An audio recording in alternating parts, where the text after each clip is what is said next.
जय श्रीराम. मला ऐकायला कमी होईल की तुम्हाला तुमचा आवाज बसला हे कळणार गेले मला. जय श्रीराम. जय जय श्रीराम.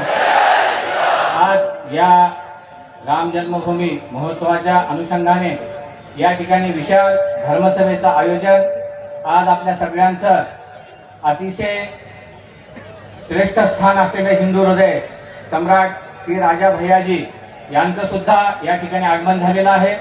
त्याचबरोबर व्यासपीठावरील सर्व संत महंत त्यांच्या चरणारविंदावर नतमस्तक होऊन अनेक हिंदू बांधव या ठिकाणी उपस्थित आहेत, माता भगिनी उपस्थित आहेत आणि त्याचबरोबर या ठिकाणी राजा भैयाजी चिरंजीव हे सुद्धा या कार्यक्रमाच्या निमित्ताने या ठिकाणी उपस्थित झालेले आहेत.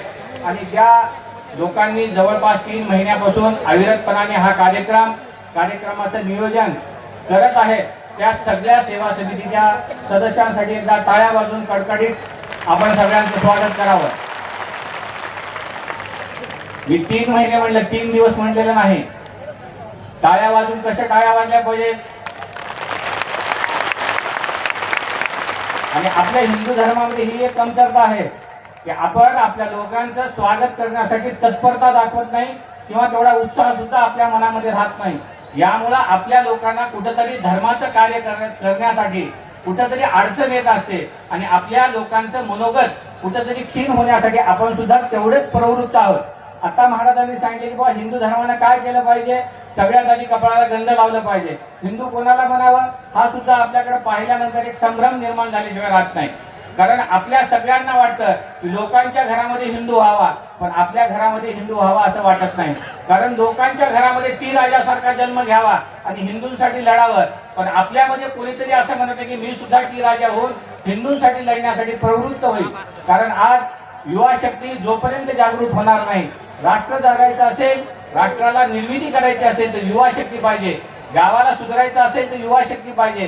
देशाला सुधारायचं असेल तर युवा शक्ती पाहिजे. आणि या सगळ्यांसाठी सगळ्यात महत्वाची गोष्ट अशी आहे की अनेक साधू संत तरुण वयामध्ये महाराज होतात.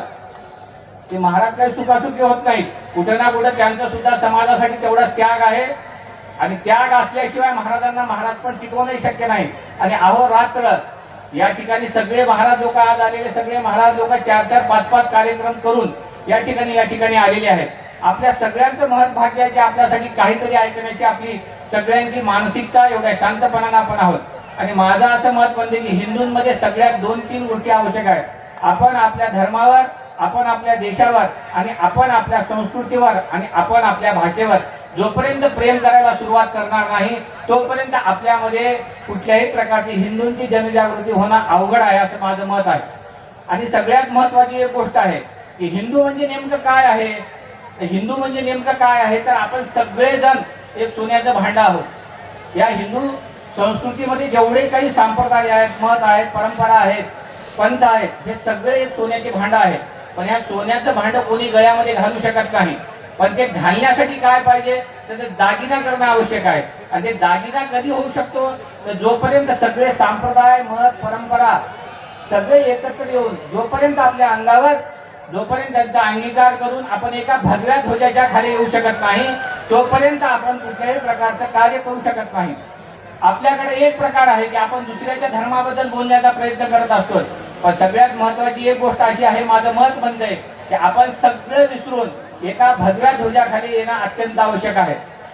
कारण ज्याप्रमाणे सगळे राजकारणी एकत्र येत आहेत तसं आपण एकत्र यायला तयार आहोत का. एक विचार करायची गोष्ट आहे. सगळे राजकारणी एका ठिकाणी रात्री येऊन बसतात आणि समाधान चर्चा करतात आणि आपापलं काम करून घेतात. पण आज आपण हिंदू म्हणून आपल्या संस्कृतीचं जडणघडण वाढवण्यासाठी आपण कुठे कार्याला कमी पडत आहोत का. तर सगळ्यात महत्वाचं म्हणजे आपण डिवायडेशन होत चाललेले आहोत. म्हणून आपण कुठेतरी संघटित होणं आवश्यक आहे. आणि माझ्यापेक्षाही प्रक्षोभक, कारण आमची वाणी तशा प्रकारची प्रक्षोभक नसल्यामुळं माझ्यापेक्षाही प्रक्षोभक भाषण करण्याचं सामर्थ्य की राजा सिंह यांच्यामध्ये असल्यामुळं मी माझ्या वाणीला या ठिकाणी विराम देत आहे. वंदे मातरम, वंदे मातरम,